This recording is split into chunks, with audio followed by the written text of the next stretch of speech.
The video और आपका आज की वीडियो में स्वागत है। आज जो वीडियो हम लेकर आए हैं उसकी सजेशन हमें दी है अक्षय ने और वीडियो का टाइटल है who are the Tamil people. तो चलिए देख लेते हैं ये वीडियो। लेकिन इससे पहले इस वीडियो के चैनल का ओरिजिनल लिंक आपको हमारी वीडियो की डिस्क्रिप्शन मिल जाएगा। सब्सक्राइब करें, लाइक करें, शेयर करें, फॉलो करेंगे चैनल को। उसके अलावा हमारे ब्लॉगिंग चैनल का लिंक और इंस्टाग्राम का लिंक भी हमारी वीडियो की डिस्क्रिप्शन मिल जाएगा। सब्सक्राइब करें, लाइक करें, शेयर करें, फॉलो करें। चलिए देख लेते हैं ये video. This video is sponsored by CuriosityStream. Get access to Nebula, a video streaming service made by your favorite educational creators when you sign up for CuriosityStream using the link in the description. This is South India, home to the biodiversity hotspots, the Western and Eastern Ghats, the Bengal tiger, the Nilgiri tar, the Indian elephant, and whatever this creature is. Here is also the cradle of Tamil culture. Today there are about 80 million Tamils in the world. That's more than there are French, Colombians, or Kenyans. Most Tamils live in North and East Sri Lanka or in the southern Indian state of Tamil Nadu, literally Tamil country. Tamil Nadu is now a state in modern India, but for thousands of years, Tamilakam, or the homeland of the Tamils, was much larger and ruled by independent kingdoms. Tamil culture is the last surviving classical civilization because they've managed to keep their beliefs, culture, and language intact for over 2,000 years. But who are the Tamils? What is their story? And what does it have to do with $700 billion golden coconuts? Well, let's find out. Golden coconut $1 हाँ। The Tamils, maybe more than any other people, are in love with their language. Tamil writing has been dated as far back as the 6th century BCE, from the archaeological site Kairari in India, and from the 2nd century BCE at Punakari in Sri Lanka, making it one of the oldest datable languages still in use. Tamils often call their language Tamartai, which means the Tamil mother. It's more important to the Tamil identity than land, race, or religion. If you want to have the most intense conversation of your entire life, just go ask a Tamil person anything about the Tamil language. Tamils also take pride in the independent origin of their language. See, you can roughly divide India linguistically in half. North Indians generally speak languages descended from Sanskrit, an Indo-European language. This language family stretches from North India all the way over to Iceland. South Indian languages like Tamil belong to a completely unrelated language family called Dravidian. Unlike Sanskrit, which, like Latin, is no longer spoken, modern Tamil survives as a living language for millions of speakers. Dravidians do not like it when North India tries to push its culture or language on the south. The earliest clear evidence of Tamil people are urn burials dating from around 1000 BCE at Adich Annalur. Amazingly, they found evidence there of the worship of a god with a trident and a peacock, very like the Hindu Tamils' favourite god today, Murugan. But the Tamils really leap into world history when the Maurya Emperor Ashoka mentions the unconquerable southern Tamil kingdoms in his rock inscriptions made between 273 and 232 BCE, which is impressive when you consider the fact that the Maurya Empire essentially conquered everything else. This is right around the beginning of a Tamil golden age known as the Sangam period, lasting from the 3rd century BCE to the 3rd century CE. At this time, Tamilakam was ruled by 3 Tamil dynasties: the Solas, the Seras, and the Panjas. Unfortunately, there were no actual pandas in the Panja kingdom. I know. The Tamil kings were immeasurably rich and used their wealth to sponsor century-long poetry slams, called the Sangams at the Panja capital, Madurai, where male and female poets would show off their works. These poets created thousands of poems, books, and epic stories called Sangam literature. Sangam literature is unique in how it doesn't seem to belong to any single class or religion. It was written by and concerns Hindus, Jains, men, women, farmers, kings, pandas, non-pandas, and everyone in between.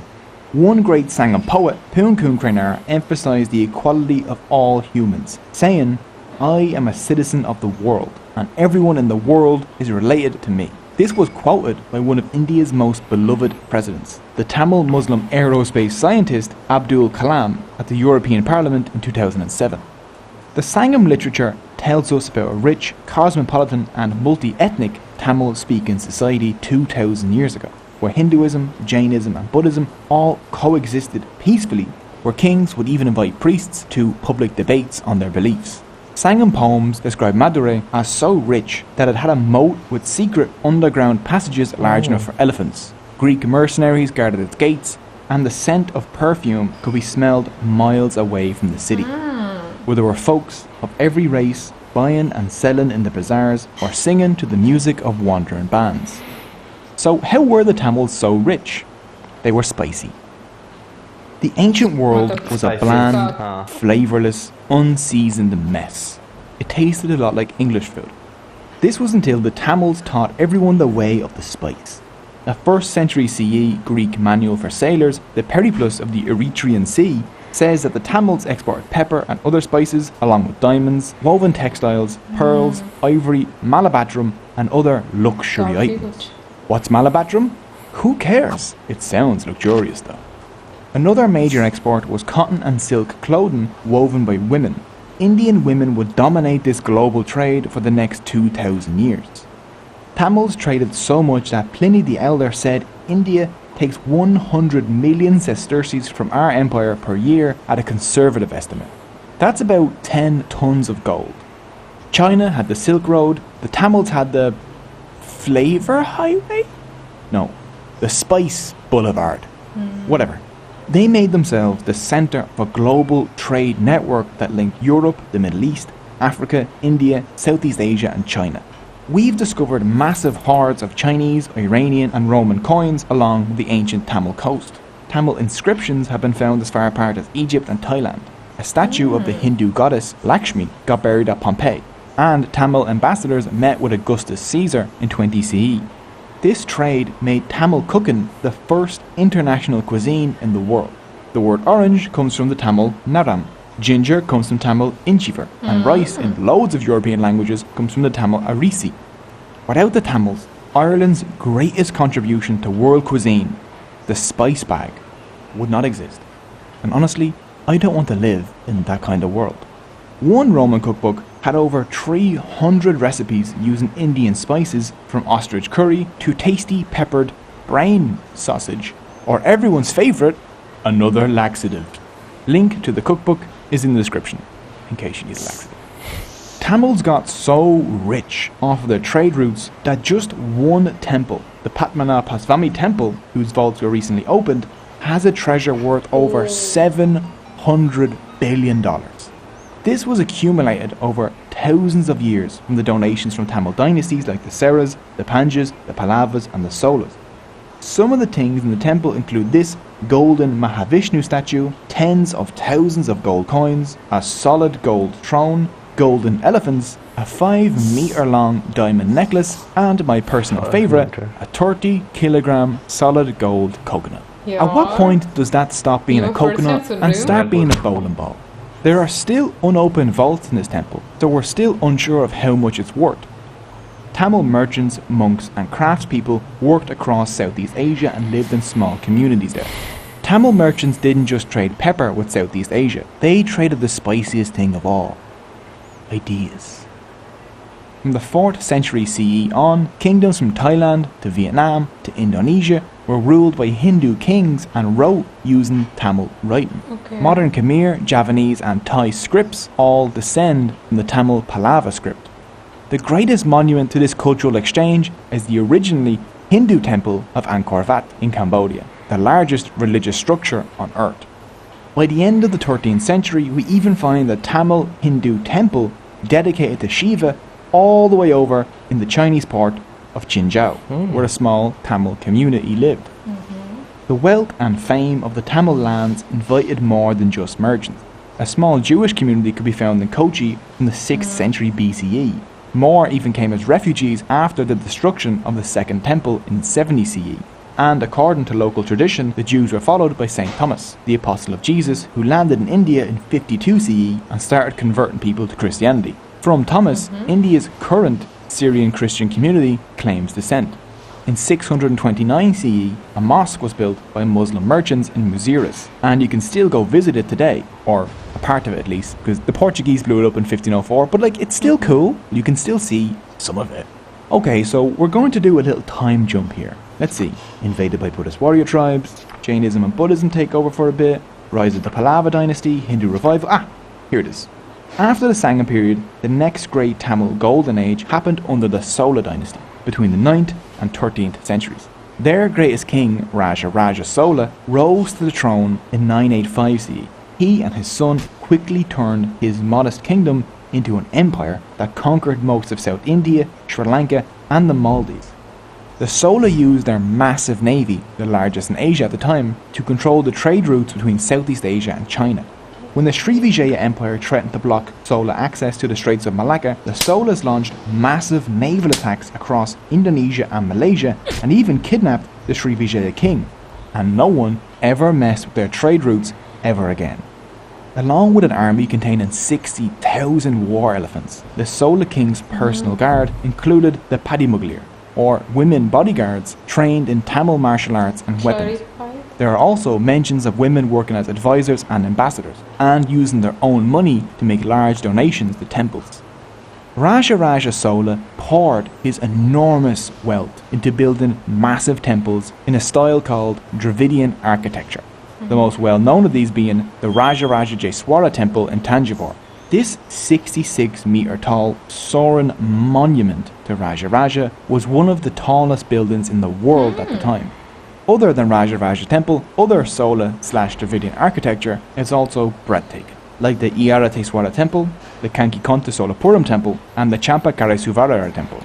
Sola temples also acted as banks. These temples received massive donations from the royals, and then they offered loans from those donations to farmers, villages and merchants. Sola temples became this weird vehicle for redistributing wealth and reinvesting it in arts and local communities, making everyone richer. It's no wonder why when Marco Polo came here in 1273, he called the Sola lands the richest province on earth. Sola power declined in the 12th and 13th centuries. Buddhism and Islam replaced Hinduism in Southeast Asia, and Tamil lands in Kerala drifted away and developed their own language and culture, which resulted in the modern Malayalam language. Okay, so we're going to need to do another time jump. You have Muslim invasions from the north, rise of the Vijayanagara, who built the world's second largest city, arrival of the Portuguese, destruction of the Vijayanagara by Muslim armies, Tamil lands fracture into small states, and here it is. No, it can't be. Not you again. Tally ho, 'tis a smashing civilization you've got there. 'Twould be a shame if someone were to plunder it. Tamilakam was split into small, competing states in the 17th century, which made it easier for the newly arriving European powers to invade. By the end of the 18th century, most of South India was under British rule. The Tamils resisted the British invasion. One example is that of the Queen of Shivaganga, Velu Nachiyar. To protect her kingdom from invasion, she built an army to resist the British imperialists. This army included a regiment of women soldiers. One of them, Kulili, volunteered to destroy a vital British ammunition depot that was located inside a temple. Kulili and her fellow warriors easily entered the temple as worshippers because the British thought women were harmless. Unable to sneak weapons in, they poured oil over Kulili, who then set herself on fire and leapt into the ammunition depot, blowing it up and securing victory for her queen in the following battles, becoming the first woman martyr in India's long battle for freedom. Despite acts like this, by 1858 the British Crown had seized control of all of India. Famine quickly swept South India between 1876 and 1878, killing 8 million people. With the area devastated by famine, the British could dismantle the over 2,000-year-old Tamil textile industry. As British textile manufacturers couldn't compete with Tamil textiles, so they destroyed all the Indian looms. Then they pushed Tamils out of work as craftspeople and onto tea, sugar, coffee and opium plantations in India, or sent them off across their empire as indentured servants. John Sullivan, a colonial official in southern India, said, under their own dynasties, all the revenue that was collected in the country was spent in the country. Our system acts very much like a sponge, drawing up all the good things from the banks of the Ganges and squeezing them out on the banks of the Thames. India would eventually win its independence from Britain in 1947. In the first 2 decades of Indian independence, language became a battlefield in India. In 1950, Hindi, the most spoken language in India, was selected as the sole official language of the country, with 1965 picked as the year the changeover from English would happen. Speakers of the Dravidian languages in the south didn't like Hindi because it was Sanskrit based, which they considered more alien than English. As 1965 approached, thousands of Tamil student protesters shouted, "Hindi never, English ever," in the streets of Senni. 4 students set themselves on fire as a symbol of non-violent protest. Dravidian political parties made it clear that if Hindi became the official language of India, then Tamil Nadu would secede from India. The protesters won. The Official Languages Act Amendment of 1967 ensured the continued use of English alongside Hindi as the official language of India up until today. Even now in India, Tamil Nadu is famous for its independent streak, love of its culture and language, and for acting as the champion of Dravidian politics against the North. But Tamils don't only live in Tamil Nadu. Just a few kilometres away from there is the island nation known today as Sri Lanka, where Tamils make up 15% of the population. Sri Lanka is home to several ethnic groups. The mostly Buddhist Sinhalese are the majority, and the mostly Hindu Tamils are the second largest group. Both groups have been on the island for over 2,000 years. This island was known as Ceylon when it suffered 3 centuries of colonialism under Portugal, the Netherlands, and then the British Empire took over in 1796. When the British arrived, they were like, how can I make everything worse? Oh, let's introduce inter-ethnic conflict. In the 19th and early 20th centuries, to spur hatred, the British chose Tamils for higher positions than the Sinhalese in the government. Then, in the Sri Lankan highlands, Sinhalese lands were seized by the British and enslaved Tamils from India were settled there as plantation workers. These are Indian Tamils, distinct from the Sri Lankan Tamils who have lived in Sri Lanka for much, much longer. Sri Lankan Tamils live in the north and east, Indian Tamils live in the central highlands, and the Sinhalese live essentially everywhere else. When the British got kicked out of Ceylon, now Sri Lanka, in 1948, the majority Sinhalese took control of the island. Sinhalese nationalism exploded, and soon anti-Tamil massacres swept the island in 1956, 1958 and 1977, which led to the formation of a guerrilla fighting group known as the Liberation Tigers of Tamil Eelam, better known as the Tamil Tigers. On the 31st of May 1981, the Sri Lankan police burned the Jaffna Public Library to the ground, home to 97,000 books and containing irreplaceable artefacts of Tamil history. Seeing the fire, one Tamil refugee said, "It was as if my entire biography, my history and the history of the Tamils had been destroyed, wiped from the face of the earth as if we did not exist." On July 23, 1983, the Tamil Tigers ambushed and killed 15 Sri Lankan soldiers, causing another anti-Tamil massacre to sweep the country in an event known as Black July. The Sri Lankan Civil War had begun.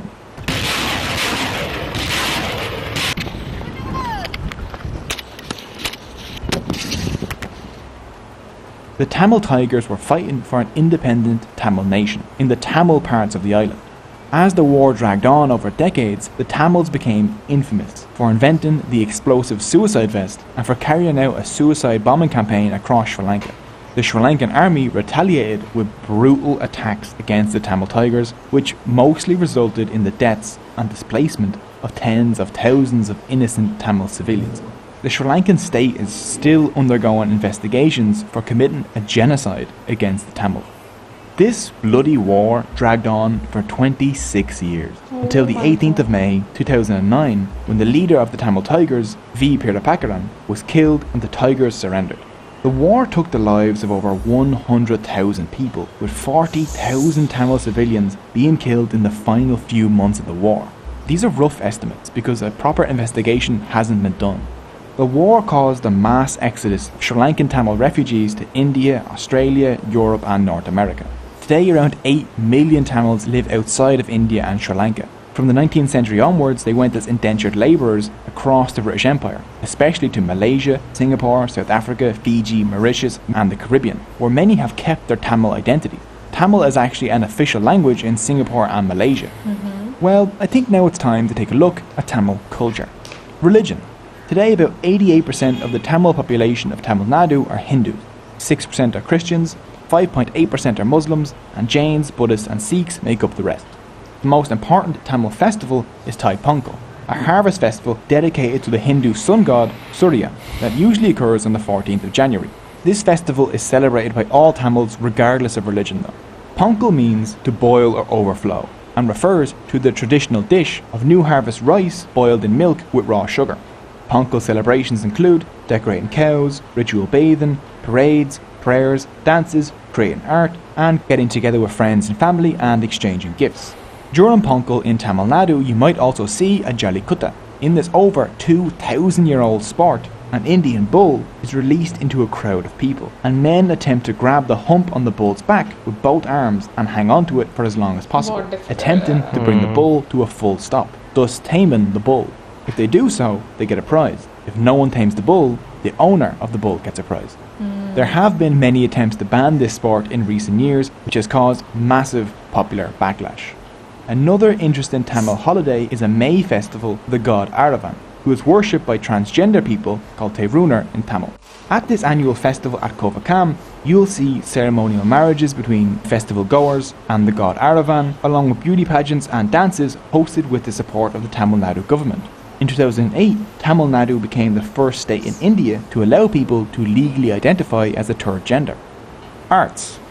Tanjore paintings and solar bronzes are some of the Tamil's greatest contributions to world art. But one of the more humble yet distinct features of Tamil art is the kolam, which decorates the front of almost every Tamil home.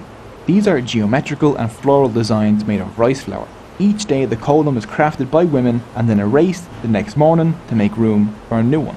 Today in Tamil Nadu, huts to 5-star hotels will all have a kolam.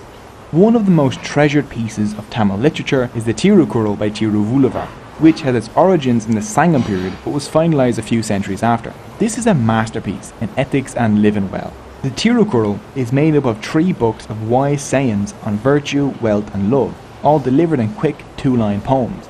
For example, the greatest virtue of all is non-killing. Truthfulness cometh only next. It also just stops midway and talks about how to build good forts, and I'm always down for some fort talk. Charity and kindness are also key aspects, and it emphasises non-violence and vegetarianism. Avoidance of killing and eating the meat of even one animal is more meritorious than 1,000 sacrifices. The Tirukkural is vital to Tamil culture. It pops up in songs, films and books. Every bus in Tamil Nadu is legally obligated to have a verse from the Tirukkural on it. One of the Tamil's most famous dances is Bharatanatyam. This dance tells a story through complicated mudras, or hand gestures, facial expressions and body posture. It also just looks incredible.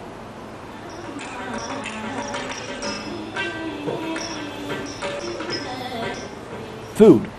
Rice is the staple of the mostly vegetarian Tamil diet. Bananas and plantains, jackfruit, coconut, lentils, tamarind and mango are also commonly used ingredients, along with a huge amount of spices.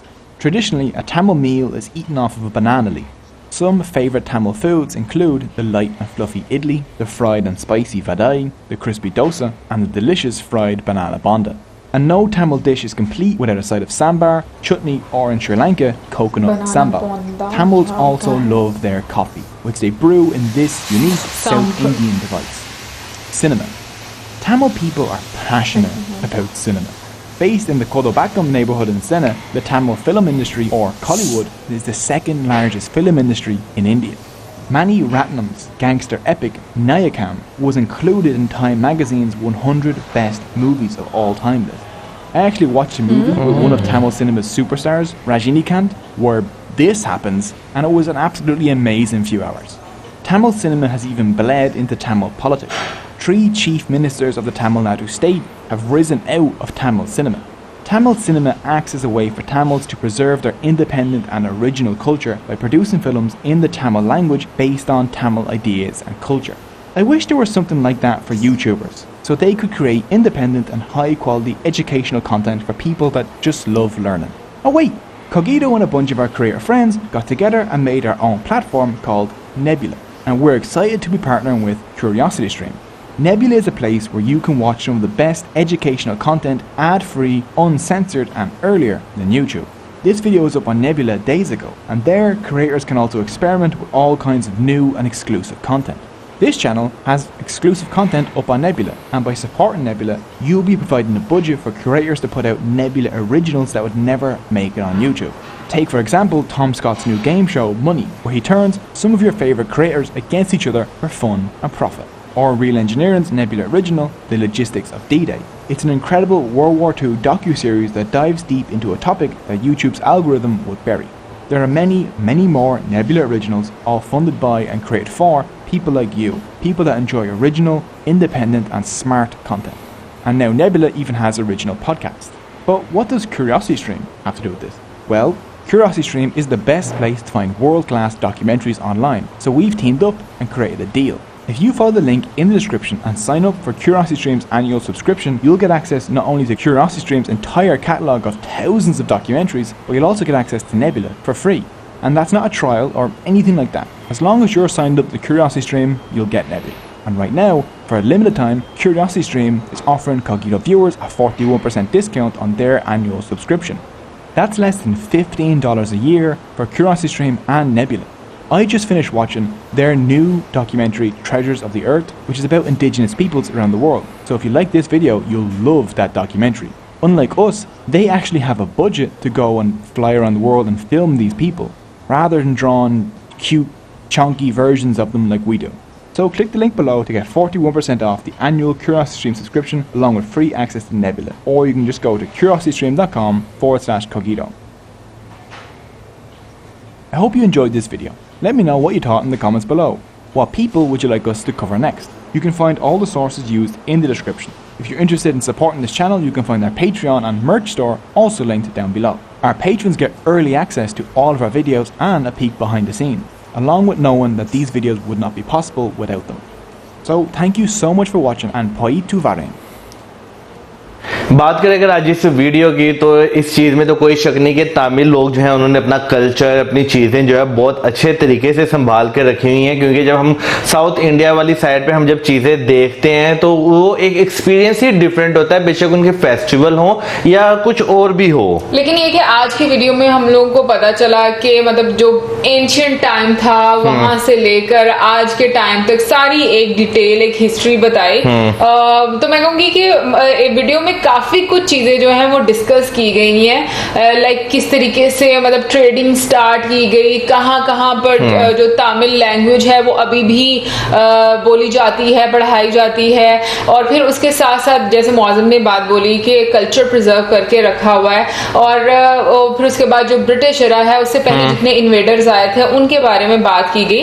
तो मैं कहूंगी कि एक video में पूरे तमिल की में भी अभी भी बहुत सारी चीजें बताने वाली हूँ, लेकिन ये कि हमारे लिए काफी चीजें जो थी वो नहीं थी। मैं अगर बात करूं तो मेरे लिए वाकई वीडियो देखते हुए एक चीज बहुत हैरानकुन थी, और वो ये कि जो लैंग्वेज है तमिल वो अभी तक यानी कि बहुत लंबे अरसे से प्रिजर्व की गई हुई है और अभी तक वो जो है वही इस्तेमाल की जा रही है। तो ये चीज मेरे लिए काफी ज्यादा हैरानकुन थी, क्योंकि अगर हम देखें तो अब तक बहुत सारी जुबानें ऐसी जो कुछ चेंज हो चुकी हैं, कुछ खत्म हो चुकी हैं, जिनका कुछ पता ही नहीं है। तो ये चीज जो है एक जगह के लिए, एक लोगों के लिए, उनके बारे में जानने के लिए बहुत ज्यादा मायने रखती है कि उन्होंने अपनी चीजें, अपना कल्चर जो है वो कितनी देर से प्रिजर्व रखा हुआ है। हाँ, लेकिन कुछ चीजें ऐसी जैसे लैंग्वेज को लेकर काफी ज्यादा कंट्रोवर्सी भी हुई, उस चीज को लेकर भी इसमें एक पॉइंट हाईलाइट किया गया।